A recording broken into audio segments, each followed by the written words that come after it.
Hello friends, ఇవాళ వీడియోలో మనం వచ్చేసి 11th జూన్ 2022కి సంబంధించిన కరెంట్ అఫైర్స్ గురించి అయితే డిస్కషన్ చేద్దాం. ఎవరైతే state and central level government జాబ్స్కి ప్రిపేర్ అవుతున్నారో వాళ్ళందరికీ కూడా మన ఛానల్ తరపున వస్తున్న current affairs, paper analysis, additional GK videos చాలా యూస్ఫుల్గా ఉంటాయి. కాబట్టి ప్రతి ఒక్కరు కూడా ఈ వీడియోని ఎండ్ వరకు చూడండి. మీకు నచ్చితే లైక్ చేసి షేర్ చేసి మరిన్ని అప్డేట్స్ కోసం మన ఛానల్ని రెగ్యులర్గా ఫాలో అవుతూ ఉండండి. మన ఫస్ట్ క్వశ్చన్ చూసుకుంటే ఎరువుల దిగుమతుల కోసం గుర్తుపెట్టుకోండి. ఎరువులని దిగుమతులు చేసుకోవడం కోసం ఏ దేశానికి $550 మిలియన్ క్రెడిట్ లైన్ను భారతదేశం పొడిగించింది? ఆన్సర్ వచ్చేసి శ్రీలంకకు అండి. ఎందుకు శ్రీలంకకి ఇవన్నీ చేస్తోంది భారత ప్రభుత్వం అంటే అక్కడ ప్రజెంట్ వచ్చేసి ఫుడ్ క్రైసిస్ ఉందండి అండ్ ఫైనాన్షియల్ క్రైసిస్ ఉందండి. సో ఫుడ్ క్రైసిస్ నుండి బయటపడడానికి ఈ ఎరువుల దిగుమతి అనేది చాలా ఉపయోగపడుతుంది. ఎందుకు అండ్ ఈ ఫుడ్ క్రైసిస్ నుండి బయటపడితే ఆటోమేటిక్గా ఫైనాన్షియల్ క్రైసిస్ నుండి కూడా మెల్లిగా బయటపడుతుంది. సో ఈ ఫుడ్ క్రైసిస్ని అక్కడ ఫుడ్ ఎక్స్పోర్టింగ్ని లేదా ఫుడ్ అనేది ఎక్కువ అక్కడ ఎగుమతి అయ్యేలా చేసుకోవడానికి అక్కడ దిగుమతులు ఎరువులు అనేవి కావాలి కదా. వెంటనే మనకి ఫుడ్ ప్రొడక్షన్ స్టార్ట్ అవ్వాలంటే అంటే ఒక లైక్ వరి పండాలన్నా లేదంటే ఏదైనా సరే ఏదో ఒక కూరగాయో లేదంటే మనకు కావాల్సిన ఫుడ్ తయారవ్వాలంటే ఖచ్చితంగా ఎరువులు ఉండాలి కదా. సో ఆ ఎరువులు కొనడానికి కూడా డబ్బులు లేని సిచ్యువేషన్లో ఉన్న శ్రీలంక కోసం $55 మిలియన్ క్రెడిట్ లైన్ను పొడిగించింది. సో ఇక్కడ చూసుకున్నట్టయితే యూరియా ఎరువుల సేకరణ కోసం శ్రీలంకకు $55 మిలియన్ క్రెడిట్ లైన్ను, దీన్ని LOC అంటాం అనమాట. దీన్ని అంటే సో క్రెడిట్ లైన్ను విస్తరించాలని భారత ప్రభుత్వం నిర్ణయించింది. అంటే మన గవర్నమెంట్ వాళ్ళకి ఇచ్చే రుణాన్ని $55 బిలియన్ పెంచిందనమాట. క్రెడిట్ లైన్ అంటే ఏంటి? మనము ఇన్స్టెంట్గా వాళ్ళకి మనీ ఇస్తామన్నమాట. అంటే లేదా వాళ్ళకి కావాల్సిన పర్టికులర్ ప్రోడక్ట్కి కావాల్సిన అమౌంట్ని మనం పే చేస్తాం వెంటనే. దాన్ని మనము సో క్రెడిట్ లైన్ పిలుస్తాం అన్నట్టు. క్రెడిట్ లైన్ అంటే ఎంత ఇస్తాము, మేము బడ్జెట్ ఇంత ప్రొవైడ్ చేస్తామని చెప్పడం దాని అర్థం. ఓకేనా? అయితే ఇది ఒక ఎమర్జెన్సీ కింద ఈ LOCని ప్రకటించారంట. ఈ క్రెడిట్ లైన్ శ్రీలంకకు సహాయం చేస్తుంది. ప్రస్తుతం కొనసాగుతున్న వరి నాట్ల యాలా సీజన్కు, అక్కడ యాలా అంటారనమాట శ్రీలంకలో వరి సీజన్ని. సో యూరియా ఎరువులు అనేవి చాలా అవసరం కాబట్టి దాన్ని ప్రొవైడ్ చేస్తామని చెప్తున్నారు. అయితే ఈ పర్టికులర్ $55 బిలియన్ సంబంధించి ఎగ్జిమ్ బ్యాంకు రుణ సేకరణ అంటే డబ్బు సేకరించడానికి భారత ప్రభుత్వంతో ఓకే చెప్పిందనమాట. సో శ్రీలంకకు ఈ ఎగ్జిమ్ బ్యాంక్ ద్వారా మనం డబ్బులు అనేవి వాళ్ళకి ప్రొవైడ్ చేస్తాం. తర్వాత second one, state bank of India environment 2022 నివేదిక ప్రకారం భారతదేశంలో ఎంత శాతం నదులు విషపూరితంగా ఉన్నాయి? చాలా ఇంపార్టెంట్ అండి ఇది. State of Indian environment 2022 answer వచ్చేసి 75% అంట. ఉన్న 100% నదుల్లో 75 గుర్తుపెట్టుకోండి, 75 అనే రివర్స్ ఏవైతే ఉన్నాయో అవి విషపూరితం అయిపోయాయంట, పాయిజన్గా ఉన్నాయంట. ఆయా నదీ జలాల తదితర విషపూరిత భారలోహాలతో నిండిపోయి ఉన్నాయి, భారలోహాలతో. సో ఆ భారలోహాలు అనేవి ఎలా ఉంటాయంటే ఫర్ ఎగ్జాంపుల్ మీరు ఎప్పుడైనా సరే మీరు ఎక్కువగా వాటర్ వేసుకున్న తర్వాత మీరు సబ్బు పెడితే ఎక్కువ నొరగ రాదు. అలాంటి వాటర్ మనం యాక్చువల్గా ఏంటంటే నీటి కాఠిన్యత ఎక్కువగా ఉందామంటాం. సో ఆ నీటి కాఠిన్యత ఎక్కువ రావడం గల కారణం ఇలాంటి భారలోహాలను కూడా ఒకటి రీజన్. సో భారలోహాలతో నిండిపోయాట 75% వాటర్ అనేది. పరిస్థితిని చక్కదిద్దేందుకు వెంటనే చర్యలు తీసుకోకపోతే భవిష్యత్తులో మానవాళికి చాలా ముప్పు ఉంటుందని centre for sciences and environment CEC తన నివేదికలో చెప్పింది. సో తన రిలీజ్ చేసిన నివేదిక పేరు స్టేట్ ఆఫ్ ఇండియా ఎన్విరాన్మెంట్ 2022. ఈ నివేదికలో కొన్ని ముఖ్యాంశాలు మనం కానీ పరిశీలించినట్టయితే సెంట్రల్ వాటర్ కమిషన్ ఆధ్వర్యంలో 2018 ఆగస్టు నుంచి 2020 డిసెంబర్ వరకు కూడా దేశవ్యాప్తంగా 28 రాష్ట్రాలు వివిధ నదుల్లో 688 స్టేషన్ల వద్ద నీటి నమూనాలను పరిశీలించి నివేదికను తయారు చేశారు. ఇంకొకటి, దేశంలో ప్రతి 4 రివర్ల మానిటరింగ్ స్టేషన్లో 3 సీసం, ఇనుము, నికెల్, కాడ్మియం, ఆర్మానిక్, క్రోమియం, కాపర్ వంటి విషపూరిత లోహాలు భయంకరమైన స్థాయిలో ఉన్నాయట. ఓకే, ఇప్పుడు చెప్పినవన్నీ లోహాలని మనందరికీ తెలుసు. అండ్ 117 నదులు ఉపనదుల్లో విస్తరించి ఉన్న మానిటరింగ్ స్టేషన్లో 4వ వంతులో 2 లేదా అంతకంటే ఎక్కువ విషపూరిత లోహాలు ఎక్కువగా ఉన్నాయట. గంగా నదిలోని 33 మానిటరింగ్ స్టేషన్లు ఉండగా 10 చోట్ల కాలుష్య స్థాయి అత్యంత దారుణంగా ఉందట. అధిక స్థాయిలో సీసం, ఇనుము, నికెల్, కాడ్మియం, ఆర్గానిక్స్ వాటిల్లో ఉన్నట్టు తేలింది. అండ్ వ్యవసాయ రంగంలో మోతాదుకు మించి రసాయనాలు వాడుతున్నారంట. లోహ పరిశ్రమలు వ్యర్థాల నిర్వహణ సరిగా లేదట. అందుకే ఎక్కువగా భారలోహాలతో నదులు నిండిపోతున్నాయంట. సో దేశవ్యాప్తంగా 72% మురుగు వ్యర్థాలను శుద్ధి చేయకుండా నదుల్లోకి వదిలేస్తున్నారనేసి ఈ నివేదిక తెలియజేసింది. తర్వాత third one, garden Reach Shipbuilders and engineers GRSE limited chairman and managing డైరెక్టర్గా ఎవరు నియమితులయ్యారు అనేది అయ్యారు. ఆన్సర్ వచ్చేసి చాలా ఇంపార్టెంట్ అండి క్వశ్చన్. ఆన్సర్ వచ్చేసి PR Hari. Garden Reach Shipbuilders and engineers దీన్ని యాక్చువల్గా GRSE అంటారు. దీని చైర్మన్ అండ్ మేనేజింగ్ డైరెక్టర్గా PR హరి సో యాక్చువల్గా ఇతను ఇండియన్ నేవీలో పనిచేశారనమాట, రిటైర్ అయిపోయారు, ఈ నియమితులయ్యారు. అతను యుద్ధ నౌక కార్యకలాపాలు వాటిని నిర్వహించడం, వాటిని తయారు చేయించడంలో అండ్ నౌకా నిర్మాణంలో 32 సంవత్సరాల ఎక్స్పీరియన్స్ ఉంది అతనికి. Garden Reach Shipbuilders and engineers అనేది పశ్చిమ బెంగాల్లోని కోల్కతాలో ఉన్న మన ఇండియాలో ప్రముఖ షిప్ యార్డ్లలో ఒకటి. ఇది వాణిజ్య మరియు నౌకాదళ నౌకలను తయారు చేస్తుంది అండ్ రిపేర్ చేస్తుంది కూడా. Garden Reach Shipbuilders and engineers company 1960 సంవత్సరంలో యాక్చువల్గా అప్పటి వరకు ఇది ఒక ప్రైవేట్ కంపెనీగా ఉండేది. తర్వాత దీన్ని సెంట్రల్ గవర్నమెంట్ అనేది టేక్ చేసుకుంది. ఇది ఒక చెప్పాలంటే ఇది ఒక పిఎస్యు అంటే పబ్లిక్ సెక్టర్ యూనిట్. తర్వాత 4th వన్ అండి, Indian National Space Promotion and Authorization Centre. దీన్ని యాక్చువల్గా ఇన్స్పేస్ అంటారు. ఫుల్ ఫామ్ ఏంది, Indian National Space and Authorization Centre, దీన్ని ఇన్స్పేస్ అంటారు. దీని యొక్క ప్రధాన కార్యాలయాన్ని ఏ నగరంలో ప్రారంభించారు, హెడ్ క్వార్టర్స్ని? ఆన్సర్ వచ్చేసి అహ్మదాబాద్ అండి. ప్రపంచ అంతరిక్ష పరిశ్రమలో భారత్ తన వాటాను ప్రస్తుతం ఏదైతే 2% ఉందో దాన్ని ఇంకా పెంచుకోవాలని ఆలోచనలు ఉన్నట్లుగా ప్రధాని మోదీ గారు అయితే ప్రకటించారు. ప్రధాని నరేంద్ర మోదీ అహ్మదాబాద్లోని భోపాల్ అనే ఒక పర్టికులర్ చిన్న టౌన్లో Indian National Space Promotion and Authorization Centre InSpace యొక్క హెడ్ క్వార్టర్స్ని ఆయన స్టార్ట్ చేశారనమాట. ఇన్స్పేస్ స్థాపన జూన్ 2020లో ప్రకటించారు. యాక్చువల్గా ఇన్స్పేస్ అనేది ఉండాలని ప్రత్యేకంగా మనము అంతరిక్ష పరిశోధనలో ముందడుగు వేయడానికి ఖచ్చితంగా మనకు అంటూ ఒక Indian Space Promotion and Authorization Centre అనేది ఒకటి అవసరమైన ఉద్దేశంతో 2020లో ప్రకటించి 2022లో దానికి హెడ్ క్వార్టర్స్ కూడా తెరవడం జరిగిందనమాట. ఈ పర్టికులర్ ఇన్స్పేస్ ఏం చేస్తుందంటే ప్రైవేట్ అండ్ గవర్నమెంట్కి సంబంధించిన స్పేస్ రిలేటెడ్ ప్రోగ్రామ్స్కి ప్రమోషన్ చేయడము, ప్రోత్సహించడము, వాటిని కంట్రోల్ చేయడము ఇలాంటివన్నీ కూడా చేస్తూ ఉంటుంది. ఇది ఒక ఇండిపెండెంట్ బాడీగా పనిచేస్తుంది అనమాట. ఇది ప్రైవేట్ సంస్థలు అండ్ ఇస్రో సౌకర్యాల వినియోగాన్ని కూడా ఈజీగా వాడుకునేలా చేస్తుంది. అంటే ప్రైవేట్ వాళ్ళు కూడా ఇస్రోతో టైఅప్ అయ్యి పరిశోధనలు చేయడానికి అవకాశం ఇస్తారు. ఇలా పనిచేస్తుంది అనమాట. ఇది ఇంతవరకు గుర్తుపెట్టుకోండి. అండ్ దీనికంటూ పర్టికులర్గా వీటిని యాక్సెస్ చేయడానికి ప్రైవేట్ వాళ్ళు వీళ్ళందరూ యాక్సెస్ చేయడానికి ఒక ప్రైవేట్ పోర్టల్ కూడా తీసుకొచ్చారనమాట. అండ్ ఇన్స్పేస్ అనేది ప్రైవేట్ రంగంలోకి అంటే ప్రైవేట్ వాళ్ళు కూడా స్పేస్ డిపార్ట్మెంట్లోకి ఇంట్రడ్యూస్ అవ్వడానికి వాళ్ళతో కలిసి ప్రభుత్వంతో అండ్ ప్రైవేట్తో కలిసి స్పేస్ రీసెర్చ్లు చేయడానికి ఇది అవకాశం కల్పిస్తుంది. తర్వాత 5th వన్, కస్టమ్స్ మరియు జిఎస్టీ నేషనల్ మ్యూజియంను ఎవరు ప్రారంభించారు?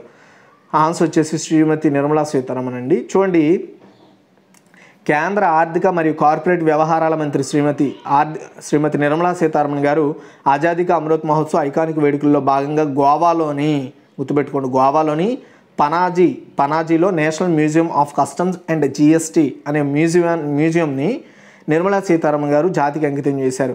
ధరోహర్ మండోదిని నది ఒడ్డున పనాజీలో ప్రసిద్ధ బ్రూ బిల్డింగ్లో దీన్ని ఏర్పాటు చేయడం జరిగిందనమాట. గోవాలోని పోర్చుగీస్ పాలనలో ఆల్బెండాగా అని పిలువబడే 2 అంతస్తుల భవనంలో దీన్ని ఏర్పాటు చేశారు. అండ్ ధరోహర్ దేశంలో అటువంటి మ్యూజియంలో ఒకటి. ఇది దేశవ్యాప్తంగా భారతీయ కస్టమ్స్ స్వాధీనం చేసుకున్న కళాఖండాలను అక్కడ ప్రజెంట్ చేస్తుంది అండ్ కస్టమ్స్కి సంబంధించిన విధానాలను అక్కడ తెలియజేస్తుంది.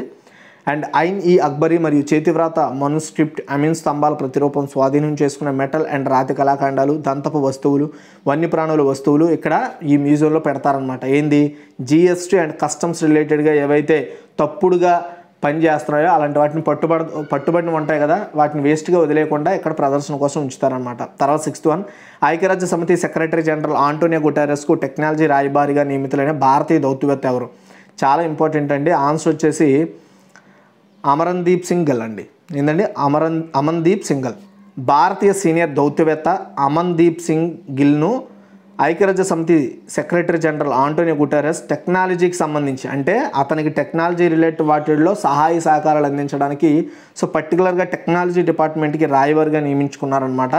అండ్ భారతీయుడు కూడా ఆయన 2016 నుండి 2018 వరకు జెనీవాలో జరిగిన నిరాయుధీకరణ సదస్సుకు భారత రాయబారిగా అండ్ శాశ్వత ప్రతినిధిగా సింగల్ గారు ఉన్నారు. గతంలో అమన్దీప్ సింగ్ గిల్ డిజిటల్ సహకారంపై ఐక్యరాజ్య సమితి సెక్రటరీ జనరల్స్ హై లెవెల్ ప్యానెల్కి ఎగ్జిక్యూటివ్ డైరెక్టర్గా అండ్ కోలీడ్గా కూడా పనిచేశారు. అండ్ అతను 1992లో భారత దౌత్య సేవలో చేరారు. అంటే ఐఎఫ్ఎస్ అనమాట, ఇండియన్ ఫారెన్ సర్వీస్లో చేరి టెహరాన్ అండ్ కొలంబోలో పోస్టింగ్లో నిరాయుధీకరణ, వ్యూహాత్మక సాంకేతికతలు అండ్ అంతర్జాతీయ భద్రతా వ్యవహారాల్లో వివిధ హోదాల్లో పనిచేసిన ఎక్స్పీరియన్స్ ఉంది ఆయనకి. తర్వాత 7th వన్, ఏ రాష్ట్ర గవర్నర్ మహిళా దర్బార్ అనే కార్యక్రమాన్ని నిర్వహించారు? అంటే తెలంగాణ అండి. చూడండి, తెలంగాణ రాష్ట్రంలో మహిళలపై అగాధ్యాలు, వరుస అత్యాచార ఘటనలు పెరుగుతున్న నేపథ్యంలో మహిళల సమస్యలు వినాలని గవర్నర్ తమిళిసై సౌందరరాజన్ నిర్ణయించుకొని ఇందుకోసం రాజ్భవన్లో తెలంగాణ రాజ్భవన్లో మహిళా దర్బార్ అనే ప్రోగ్రామ్ని జూన్ 10న ఆమె తొలిసారిగా ప్రారంభించారు. రాష్ట్రంలో అదే ఫస్ట్ టైం తెలంగాణ రాష్ట్రంలో. రాష్ట్ర గవర్నర్గా బాధ్యతలు చేపట్టిన తర్వాత తమిళిసై వినూత్న కార్యక్రమాల్లో ఇది కూడా ఒకటి. అందులో భాగంగా గతంలో ప్రజా దర్బార్ అనేది ఏర్పాటు చేశారు. అది ప్రజల యొక్క ఇబ్బందులను తెలుసుకొని దాని మీద చర్చించడానికి. ఇప్పుడు వచ్చేసి మహిళా దర్బార్, మహిళల యొక్క ఇష్యూని తెలుసుకొని వాటి మీద చర్చించడానికి. రాజ్భవన్లో చేపడుతున్న కార్యక్రమాలు రాజకీయ దుమారం రేపుతున్నాయి. అయినప్పటికీ ప్రజా సమస్యల పరిష్కారంలో వెనుకడుగు వేయమని గవర్నర్ తమిళిసై గారు అనౌన్స్ చేశారు. తర్వాత 10 ఫైట్ ద ఫ్రాడ్ అనే చొరవను ఈ కామర్స్ సంస్థ ప్రారంభించింది. ఆన్సర్ వచ్చేసి అమెజాన్ అండి. ఈ అమెజాన్ గురించి తెలియని వాళ్ళు ఉంటారు కదా.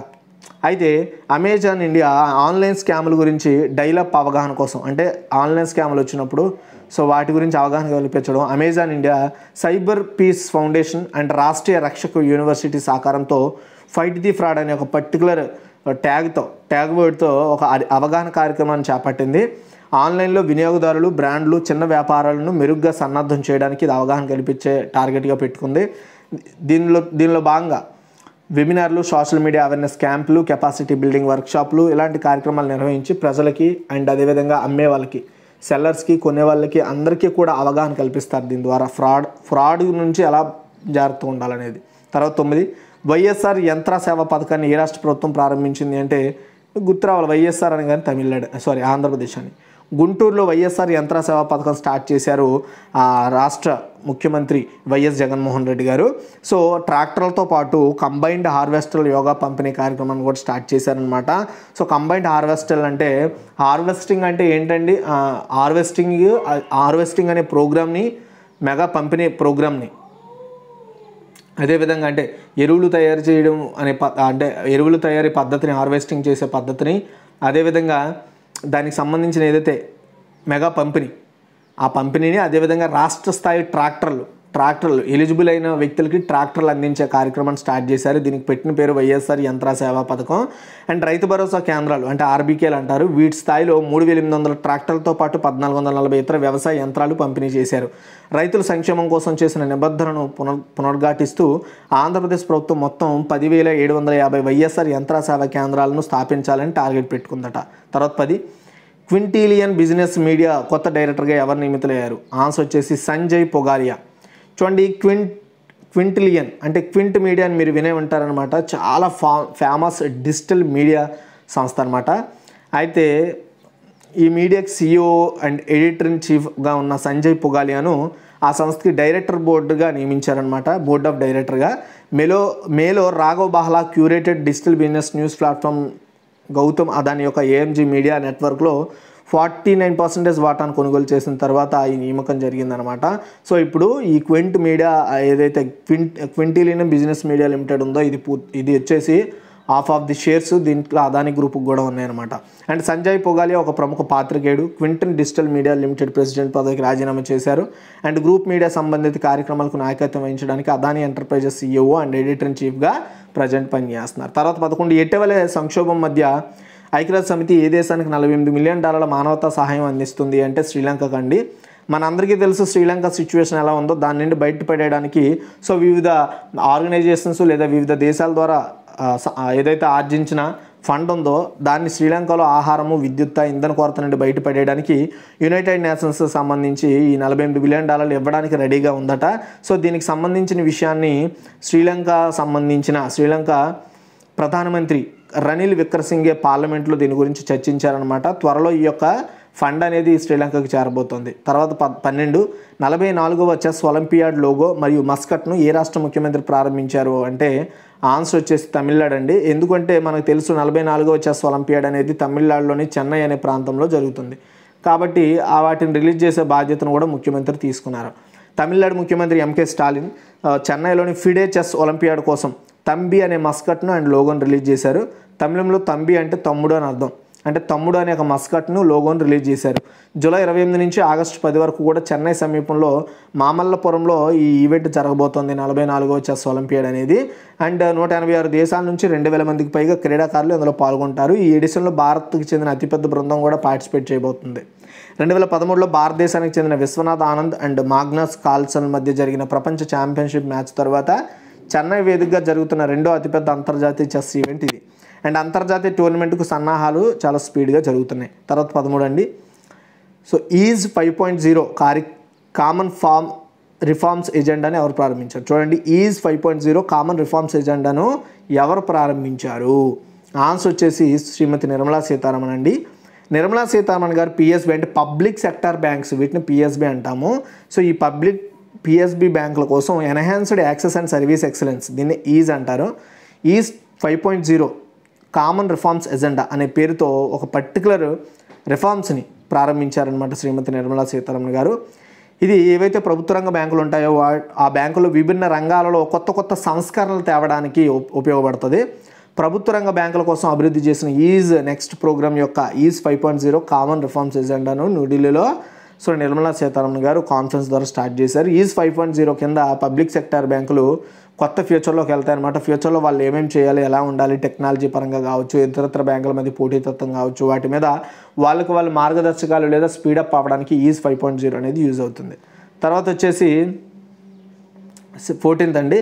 Securities and exchange board of India ద్వారా మ్యూచువల్ ఫండ్స్పై పునర్నిర్మించిన సలహా కమిటీకి చైర్మన్ ఎవరు? చాలా ఇంపార్టెంట్. ఆన్సర్ వచ్చేసి ఉషా థోరట్ అండి. ఇక్కడ మిస్ అయింది. ఉషా థోరట్. మార్కెట్ నియంత్రణ సంస్థ అయిన సెబీ కింద ఉండే మ్యూచువల్ ఫండ్స్కి సంబంధించి తన సలహా కమిటీని, అంటే సెబీ మ్యూచువల్ ఫండ్స్కి సలహాలు ఇవ్వడానికి కోసం ఒక కమిటీని ఏర్పాటు చేసింది అప్పుడు. సో ఆ కమిటీని ఆపేశారు మధ్యలో. ఇప్పుడు మళ్ళీ ఆ కమిటీని పునర్నిర్మించడం జరిగిందనమాట. So securities and exchange board of India తాజా అప్డేట్ ప్రకారం 25 మంది సభ్యుల కమిటీని ఏర్పాటు చేసిందనమాట. దీనికి రిజర్వ్ బ్యాంక్ ఆఫ్ ఇండియా మాజీ డిప్యూటీ గవర్నర్ ఉషా థోరట్ అయితే అధ్యక్షత వహిస్తారు. సెబీ గురించి తెలుసుకోవాలంటే సెబీ ఏజెన్సీ ఎగ్జిక్యూటివ్ వచ్చేసి మధుబీ పూరి బచ్చన్ చైర్పర్సన్, ప్రధాన కార్యాలయం ముంబైలో ఉంది. సో ఇక్కడ మీరు గుర్తుపెట్టుకోండి, ఇక్కడ ఏం చెప్తుందండి, మ్యూచువల్ ఫండ్స్కి సలహాలు సూచనలు ఇవ్వడానికి కమిటీ పనిచేస్తుంది సెబీ కింద. తర్వాత ఇది ఈరోజు ఒక టోటల్ కరెంట్ అఫైర్స్. ఒకసారి మనకి గ్రేవీ చూద్దాం. ఎరువుల దిగుమతుల కోసం భారతదేశం ఏ దేశానికి $55 billion credit line పొడిగించిందంటే Sri Lanka. State of Indian environment 2020 నివేదిక ప్రకారం భారతదేశంలో ఎంత శాతం నదులు విషపూరితంగా ఉన్నాయంటే 75%. తర్వాత క్వశ్చన్ వచ్చేసి